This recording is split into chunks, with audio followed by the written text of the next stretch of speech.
It was early in the morning, and the cool air gently caressed the dusty streets of Jerusalem.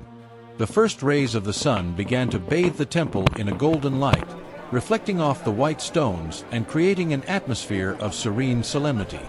The merchants were starting to open their stalls, and the murmur of early risers filled the air with a quiet energy. In the midst of this scene, Jesus, dressed in a simple white linen tunic, sat among the crowd that had begun to gather. His face reflected calm, his eyes radiated wisdom and compassion as he began to teach. Children played nearby, their laughter mixing with the words of the Master. Suddenly, a group of Pharisees and scribes burst onto the scene, breaking the tranquility. With stern faces and accusatory gestures, they pushed forward a woman who could barely stand. Her clothing was torn, and her face was covered in tears, reflecting shame and fear. Some in the crowd murmured in curiosity, while others looked on with reproach. The crowd parted, forming a circle around Jesus, the woman, and her accusers. "Master," said one of the Pharisees, a man with a gray beard and penetrating gaze, "this woman was caught in the very act of adultery. The law of Moses commands us to stone such women. What do you say?" Silence fell like a mantle over the crowd. The Pharisees waited with triumphant expressions, confident that they had trapped Jesus in a dilemma. If he approved of the execution, he would contradict his message of love and forgiveness. If he rejected it, he would be disobeying the law.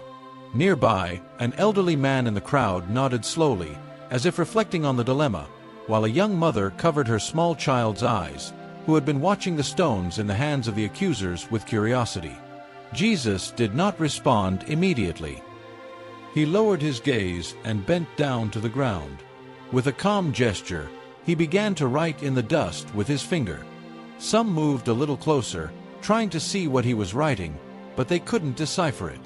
Whispers spread among the crowd as the sun slowly rose, casting long shadows on the ground. "Master, give us an answer," the Pharisees insisted, their impatience turning into frustration. A young Pharisee, his face tense and hands trembling, clenched a stone tightly, as if seeking courage to act. Jesus slowly stood up. His gaze swept over each of the accusers, as if he could see their hearts and their deepest secrets. The crowd held its breath, waiting in expectation. "Let him who is without sin," he said in a firm yet gentle voice, "be the first to throw a stone." A shiver ran through the crowd. Jesus' words resonated like an echo in their consciences. The Pharisees looked at each other, some with expressions of discomfort, others with suppressed anger. One by one, the Pharisees began to release the stones they had prepared.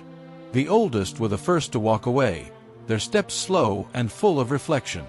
The younger ones followed, some with their heads down, others muttering under their breath. Finally, only Jesus and the woman remained in the center of the circle. Jesus bent down again and continued to write in the dust, allowing the silence to fill the space. The woman, on her knees, continued crying, but now with a hint of relief mixed with her anguish. Finally, Jesus stood up and looked at her. His eyes did not reflect condemnation, but a deep compassion that enveloped her like an invisible embrace. "Woman, where are those who accused you? Has no one condemned you?" She raised her head timidly, her eyes shining with a glimmer of hope. She looked around, noticing that the circle had disappeared, that those who had wanted to destroy her were gone. "No one, Lord," she replied in a soft voice. "Neither do I condemn you," Jesus said, with a smile that lit up his face. "Go and sin no more." The woman slowly got up, as if an immense weight had been lifted from her shoulders. With hesitant steps, she walked away. As she did, some people in the crowd offered words of encouragement, while others simply watched her in silence, reflecting on what they had witnessed.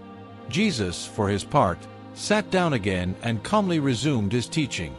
But that day, his words carried a special resonance, a message that would remain etched in the memory of all. The law can judge, but only love and grace can redeem. The people stayed much longer, listening to him and sharing with each other what they had learned, while the sun continued its journey to the zenith, illuminating a world that seemed, for a moment, fuller of hope.